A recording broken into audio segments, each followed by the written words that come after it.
Uma pergunta muito pertinente e interessante é exatamente a questão do significado ou sentido do câncer, uma vez que toda a doença fala, ela tem uma estrutura de linguagem. E qual seria o sentido, o que o câncer fala, qual é a expressão, o que o câncer expressa, como ouvir ou decodificar esses sintomas, para que esse fim da cura seja mais acessível e possível.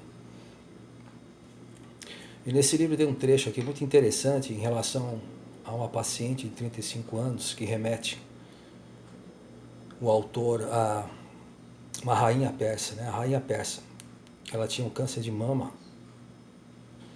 e ela enfaixava, né, a mama doente para ocultar a doença, enfim.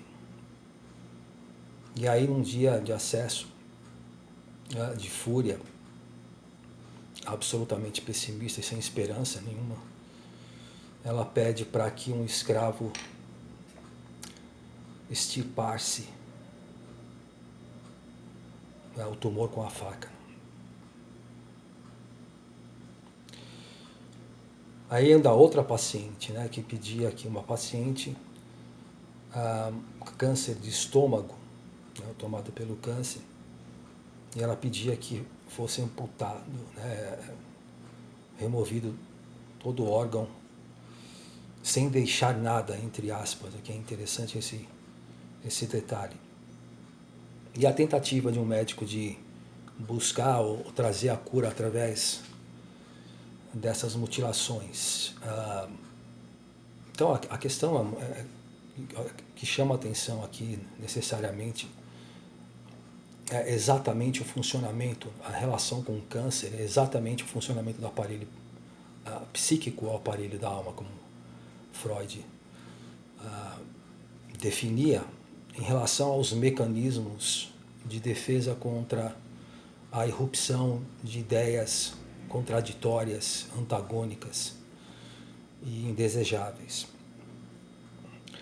Exatamente a forma ou o foco do câncer. Seria muito mais interessante mudar o foco e não apenas focar no tumor em si, na neoplasia, né, da doença, mas o significado da doença e qual o sentido da doença seria a frase, a pergunta mais exata. E outra citação interessante aqui também é em relação a um trecho do livro do Hamlet, em que ele diz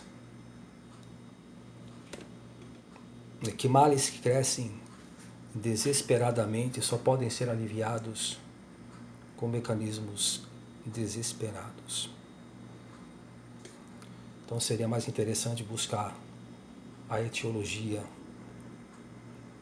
não somente no corpo em si, no órgão, mas a relação com o funcionamento do aparelho mental e os seus sistemas de defesa.